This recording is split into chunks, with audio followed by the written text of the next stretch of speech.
Hey everybody, I'm Tim Mooney. If you're a student of theater, rhetoric, history, Shakespeare, or Julius Caesar, or if you just want to understand any of these a little better, you'll want to stick around and hear how you can finally get Friends, Romans, Countrymen, Part 3.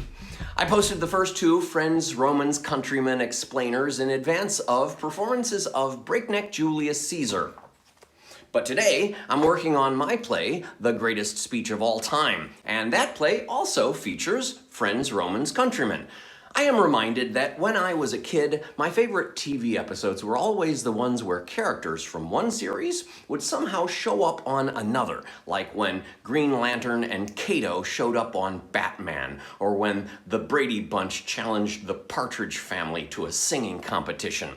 We used to call those crossover episodes. And so this is the crossover episode in which I introduce Julius Caesar to the Greatest Speech audience and the Greatest Speech to the Julius Caesar crowd.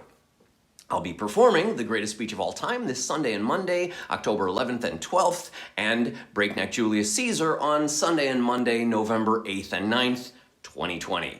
If you're watching this video after those dates, please swing by my website at timmooneyRep.com to check on our schedule. If you would like to see my first take on I Finally Get Friends, Romans, Countrymen, which goes into just how Brutus wins over the crowd before Mark Antony even arrives, click here.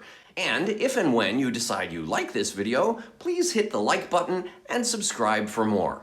Just as a quick review now, you need to know that Brutus insisted on speaking first, essentially explaining away Caesar's assassination by declaring that Caesar was ambitious and that the assassins were honorable men. Mark Antony takes the platform, having agreed in advance to Brutus' terms. You shall not, in your funeral speech, blame us, but speak all good you can devise of Caesar, and say you do it with our permission. Well, that gives Antony very little room to maneuver. Brutus exits, leaving Antony alone with the mob. And for the first half of the speech, which we discussed here, Antony sticks to the script, calling the conspirators honorable again and again and again, like 10 times, acknowledging that he is speaking by the permission of these honorable men. Antony reminds them of at least one instance that they all remember, the incident in which Caesar refused Antony's offer of a kingly crown 3 times. The crowd, suddenly reminded that Caesar's ambition may not have been all that Brutus cooked it up to be, gradually grows more suspicious of just how honorable Brutus really is. Antony makes an offhand reference to Caesar's will, which he just stumbled across in Caesar's closet, but insists again and again that he cannot read it to them, given that it would make them mad to learn that they themselves are Caesar's heirs. Which, of course, only makes them more mad. They clamor to hear Caesar's will. Antony has worked them up into a frenzy, but he's not done yet. They might think they are ready to storm the Bastille, as it were.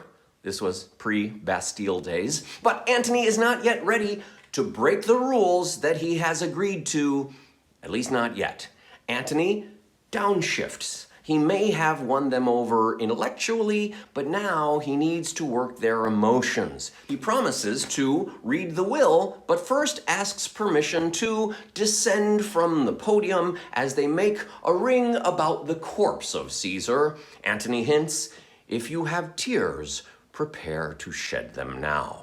Antony makes an odd choice. He shows them Caesar's mantle, the robe Caesar was wearing when he was stabbed. One after another, he examines the holes that were left in the mantle when the conspirators stabbed Caesar. Look, in this place ran Cassius' dagger through. See what a rent the envious Casca made. Through this the well-beloved Brutus stabbed.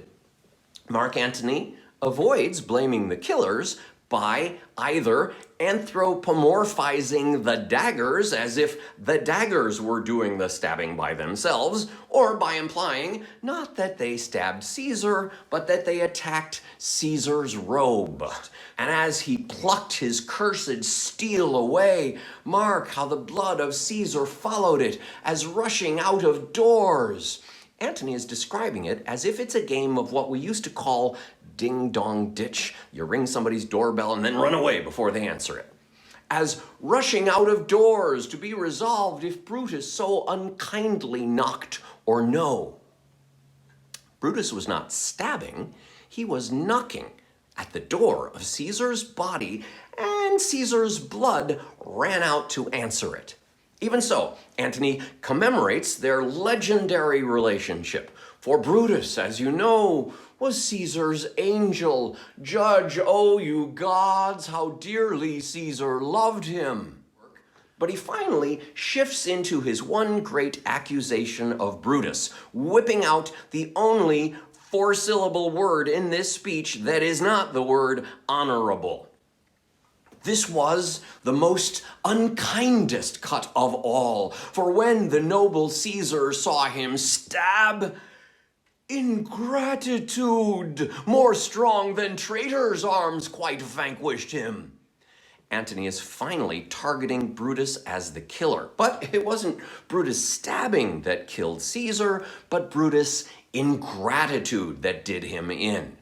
Then burst his mighty heart, and in his mantle, muffling up his face, even at the base of Pompey's statua, which all the while ran blood, great Caesar fell. Somehow, all of that blood ran out through Caesar's cloak and onto Pompey's statue, which ran blood. Antony has shown us all of the evidence of a butchering bloodbath while only glancingly making mention of the actual act of the assassination. Oh, what a fall was there, my countrymen, then I and you and all of us fell down, whilst bloody treason flourished over us. There is the first real mention of the crime, treason. Antony has not shouted this out as an accusation, but rather with mourning, as evident by the fact that the people listening respond with tears. And yet within 5 lines of iambic pentameter, he will take them from tears to the brink of mutiny as he finally moves from the damaged robe to Caesar's damaged body.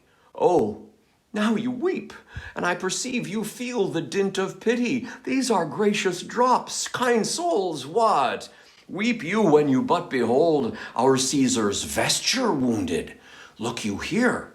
Here is himself, marred as you see with traitors. From this point forward, the mutiny is inevitable, and it is all that Antony can do to hold them back just a little while longer, just as you might pull back a little farther on a bow before releasing the arrow. He insists that the men who did this deed are wise and honorable and will no doubt, with reasons, answer you. Antony doesn't tell them what those reasons might have been, or to suggest that those reasons might have been any good. Simply that the conspirators will certainly come up with some at some point. He is immunizing the crowd against whatever argument Brutus might make, reminding them of just how effectively Brutus had hypnotized them with his clever speech. I am no orator, as Brutus is, but as you know me all, a plain, blunt man that love my friend, and that they know full well that gave me public leave to speak of him, for I have neither wit, nor words, nor worth, action, nor utterance, nor the power of speech to stir men's blood. I only speak right on. I tell you that which you yourselves do know. Show you sweet Caesar's wounds, poor, dumb mouths, and bid them speak for me. Antony insists that he cannot possibly move the crowd to any great fervor, but instead encourages them to imagine just how moved they would be if he and Brutus somehow magically managed to switch bodies. And in that imagined scenario, it's not the mob that he is inciting to riot, but yet another anthropomorphized object. But were I, Brutus, and Brutus Antony, there were an Antony would ruffle up your spirits and put a tongue in every wound of Caesar that should move the stones of Rome to rise and mutiny. The crowd roars. They are straining at the bit to ransack the city looking for the assassins. But Antony somehow manages to hold them back for one final bit of incentive. He hinted at this last bit of evidence and finally lets it fly. But before I get to it, don't forget to hit like and subscribe. Let's take one last look at the first two of the rules that Brutus insisted upon. One, you shall not in your funeral speech blame us, but two, speak all good you can devise of Caesar. That word, devise, Shakespeare doesn't drop words like that casually. In his smug sense of superiority, Brutus scoffed that Antony would need to devise good things that he might say of Caesar, assumedly because there were so few positive things to say. I knew that this was the only place that Antony might actually be making something up, because up until now he's really only spoken the very simple truth. So this would have to be his moment of devising. I was going to clarify this by looking up just now the definition of devise to remind you that to devise is to plan or invent by careful thought. Oxford Languages. But then I noticed that there is actually a second, seemingly unrelated definition under the word devise. A clause in a will leaving something, especially real estate, to someone. Well, that's interesting, because here's the passage I was going to recite as an example of Antony devising something. I've been working with this speech for more than 10 years. There's always more stuff to learn in Shakespeare. Why, friends, you go to do you know not what, wherein hath Caesar thus deserved your loves? Alas, you know not. I must tell you then, you have forgot the will I told you of. Here is the will, and under Caesar's seal to every Roman citizen he gives 75 drachmas. Moreover, he hath left you all his walks, his private arbors, and new planted orchards. He hath left them you and to your heirs forever. Common pleasures to walk abroad and recreate yourselves. Here was a Caesar, when comes such another?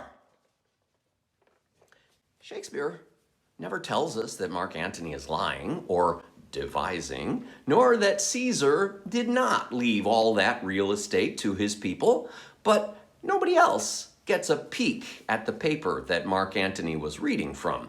And it sure turned out to be an effective tool in driving them all into a rage-inspired mutiny.